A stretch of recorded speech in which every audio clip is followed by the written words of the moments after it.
Welcome back, everybody. Today, we're going on a deep dive, and this one's going to be a little bit different. We're looking at this memoir called Memories from Mars. Oh, wow. Okay. Yeah, and it's just as wild as it sounds. Okay. So our source material is this one book, and the author Leareil Buys claims that he had visions of a future Mars colony while using ayahuasca. Wow. Yeah, I know what you're probably thinking right now. You know, ayahuasca and Mars is this like science fiction or a psychedelic trip report. Yeah. Well, it's a bit of both, really, and that's kind of what makes it so interesting. So It's fascinating. yeah, so we're gonna kind of dive into like how he connects these like really personal struggles, like pretty intense hardships, with these like bigger questions about technology, human connection, and I mean, we could even get into like, you know, the soul of humanity or something. That's what I find really interesting about this is that he manages to kind of weave those two things together, the personal and the big picture stuff. Exactly. So just to jump in, I mean, when you look at Leareil Buys' like early life, like he did not have an easy start.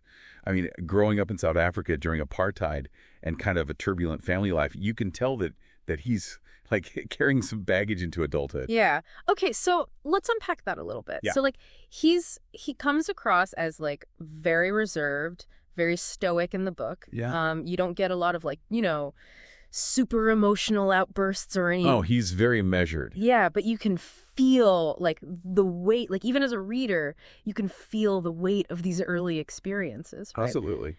So he talks about becoming a father at 21. Yeah.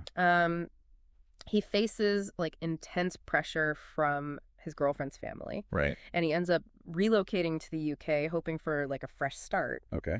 But it seems like things don't get that much easier, right? No, not at all. He goes through like these financial struggles. He even experiences homelessness for a time while he's in this custody battle.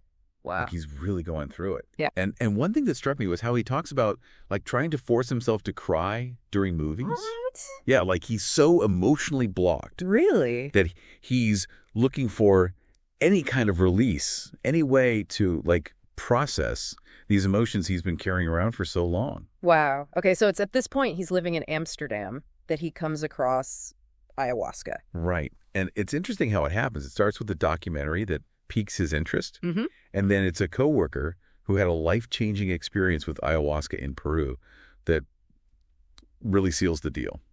Okay, now we've got to talk about ayahuasca tourism for a minute. Yeah. Because this has really taken off in recent years. I mean, people are going all over the world to these retreats, like seeking out these profound experiences. Exactly. It's become this whole phenomenon. Yeah. And it's interesting because, you know, traditionally, ayahuasca has been used in indigenous ceremonies in South America for centuries. You know, it's a sacred plant medicine in those cultures. Right.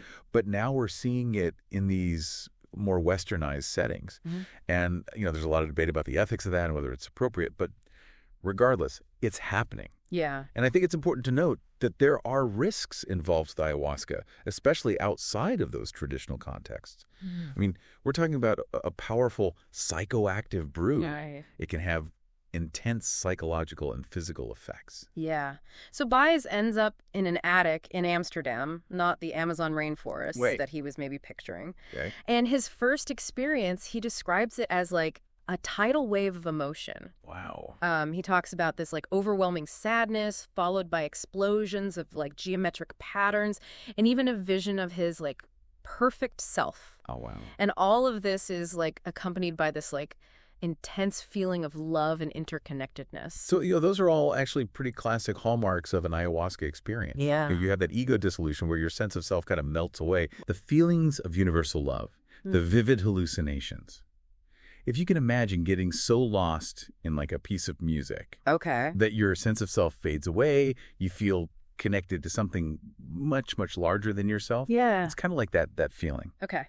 And this is where things get really interesting. So after this like crazy, intense emotional release, Buys has this vivid dream, and it's about a colony on Mars. Oh, wow. And this isn't just like I dreamt I went to space. Yeah. You know, this is something more. He describes this Martian colony in incredible detail. Like he talks about underground tunnel systems, a museum that's dedicated to preserving life on Earth, like a time capsule Oh, wow. of human experiences. And he has this distinct feeling that these colonists, they've become detached from the simple pleasures of life back on Earth. Oh, okay. So there's a sadness to it. Yeah. There's a real melancholy. Like, he talks about how, like, no one rides bikes anymore. No one plays musical instruments. Like, these basic joys have been, like, forgotten or replaced by technology. It's almost like a warning, right? Like, we're so focused on progress and efficiency that we're losing sight of what it even means to be human. It does sound like that, like a cautionary tale. Right. Yeah. Like a be careful what you wish for kind of vibe. And what's really trippy is that this dream, he has it back in 2018, long before the pandemic and everything. Okay. And then a few years later, he's watching Elon Musk talk about, colonizing Mars. Right. And then the world plunges into the COVID-19 pandemic, and suddenly it's like, this dream doesn't feel so far-fetched anymore. Yeah, it's like reality's catching up with his subconscious. Yes. And he really starts to believe that, like, his subconscious was picking up on all these anxieties, right? About isolation, social control, the rapid pace of technological advancement, and it all just, like, manifested in this Martian dream. Right. And think about the restrictions that we all faced during the pandemic, like social distancing, lockdowns, that whole shift to online interaction. It was like a glimpse into a future. Exactly. Where technology mediates so much of our experience. And then he goes a step further, right? Buys becomes convinced that somehow ayahuasca allowed him to tap into something called the Akashic Records. Oh, wow. Okay, now we're getting into some esoteric territory. Yeah. So for those who aren't familiar, the Akashic Records, it's this concept of like a universal library. It contains all knowledge and experience, past, present, future. So like the ultimate database. Yeah, exactly. It's a concept found in various spiritual traditions. Yeah. Really speaks to our desire to like make sense of the vastness of existence, right? Right. To believe there's this grand design, a plan. It's like, think of it like the ultimate Wikipedia. Okay. But for every single event and thought that ever was and ever will be. Wow, okay. And so he sees this Martian dream, like not just as a dream, but as a premonition, a glimpse into this possible future that's like closer than we think. Right. And then this is where it gets really personal, because he starts to believe that like his difficult childhood, all the emotional blockage he felt was somehow connected to this vision of a future where humanity has lost touch with its essence. Like, it's not just about ayahuasca or Mars anymore. It's about like the search for meaning, the search for connection, something that transcends like our everyday reality. And that's something I think we can all relate to on some level, right? Absolutely. Yeah, I mean, who hasn't felt lost or disconnected at some point in their lives? That's the human condition. Exactly. But to connect it to this vision of a future on Mars, I mean, that's pretty mind-blowing. Yeah. And that's just the beginning, believe it or not. It's interesting, though, like he had this Martian dream way back in 2018. Yeah. Long before, Right. Way before the pandemic. Yeah, the pandemic and all those like anxieties around technology and stuff. Right. It does make you think, like, was he tapping into something, Right. Yeah. Deeper, like a collective unease or something? Yeah, maybe. That was already there, like under the surface. Right. And he doesn't just talk about, like the technology and the infrastructure of this Martian colony. Right. He talks about like this emotional detachment. Okay. Yeah, and he describes this, I mean, you mentioned it earlier, the Life on Earth Museum. Yeah. Where they go to observe simulations of things that we take for granted, like riding a bike with the wind in your hair or playing music with friends. Yeah. It's almost like these basic human joys have become like artifacts. Yeah. Preserved behind glass, but no longer a part of their lived experience. Yeah, you get this feeling of like almost melancholy, like a sense of loss, like he's mourning something. Right. That hasn't even happened yet. Right. I wonder if that resonates with people today, especially with the rise of VR and the metaverse and all that. Yeah. Are we already kind of losing touch with those like simple, tangible experiences? It's a good question. Yeah. Are we headed towards this future where, human connection is all mediated through screens? Nature is something you experience in a simulation. Right. Joy is like manufactured rather than discovered. It's a bit, it's a bit concerning. It's like Buys is maybe suggesting that our pursuit of progress and our desire to, conquer new frontiers might come at a cost. Right. But is there another way to look at it? Like, couldn't you also argue that, his Martian dream, like, it's also kind of a testament to human adaptability? Yeah, that's true. I mean, you could definitely see it that way. You know, our ability to, like, survive and thrive in the most challenging environments. Well, so maybe this Mars colony with its tunnels and its Life on Earth museum, it's just, like, another expression of that, like, resilience, a way of, like, preserving our essence even as we venture further into the unknown. Yeah. I like that. I like that interpretation. It's not necessarily, a dystopian future. It's just a possible future. Right. One that presents both challenges and opportunities. Right. And it kind of brings us back to, Buys and this belief that he accessed the Akashic records through ayahuasca. Do you think it's like, is it possible to glimpse into the future like that? To tap into like this universal knowledge base? It's a question. Right. Yeah. It's a big question. It's a question that's fascinated, philosophers and mystics and, all sorts of people for centuries.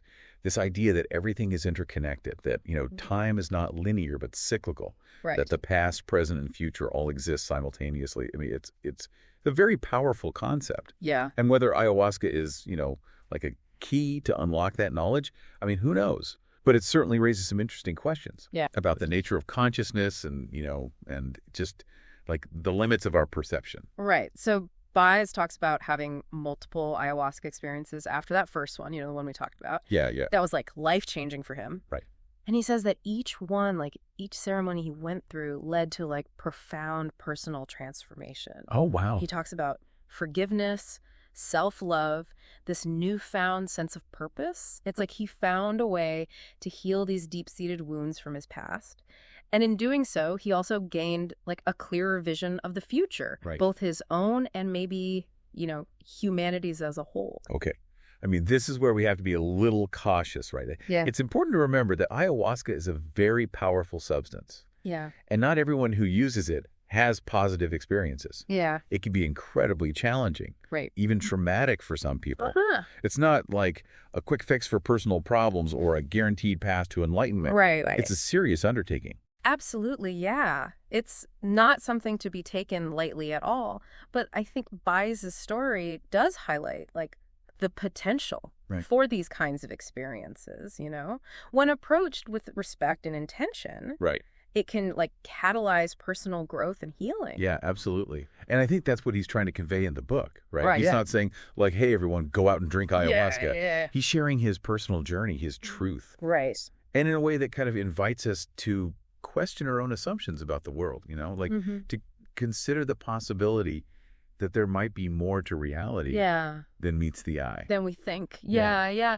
And he even describes feeling this sense of like deep empathy. Oh, wow. For the Martian colonists in his dream, He sees them as like victims. Right. Their own technological advancement, like trapped in this sterile, controlled environment. And it's almost like he's suggesting that by, facing his own demons, by working through his past trauma, he might somehow be helping to prevent that future from becoming a reality. That's a really interesting idea. No, it's like that by healing ourselves, we might also be healing the world around us. Yeah. That our individual journeys are somehow connected to the collective destiny of humanity.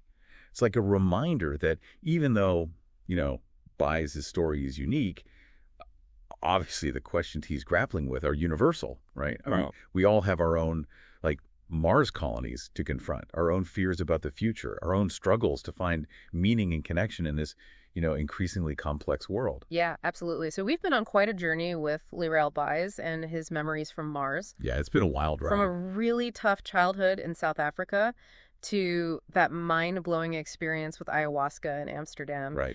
I mean, his story goes from these intensely personal struggles to these huge questions about, like, the future of humanity. Yeah, and it's interesting, how he manages to connect those two things. Like, even though his experiences are, so unusual, even mind-boggling at times, he finds a way to, like, tie it back, these universal themes.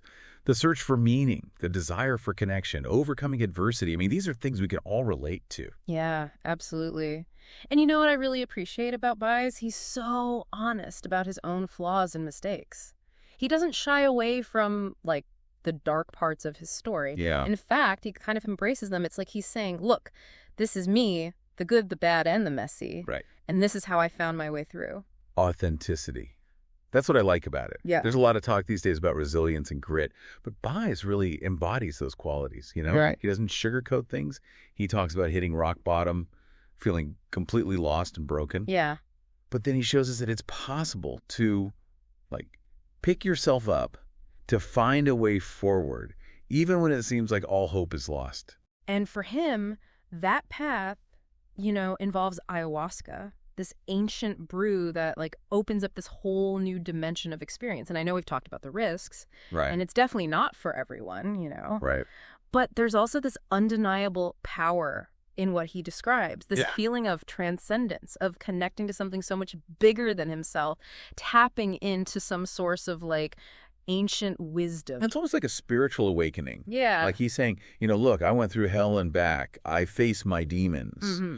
And on the other side of all that darkness, I found this profound sense of peace and healing. Right. And it's not just like a fleeting feeling, Right. That peace stays with him. It ripples outward, impacting his relationships, his outlook on life, even his vision of the future. And, it makes me think about that feeling of detachment that he described from his Martian dream. Right.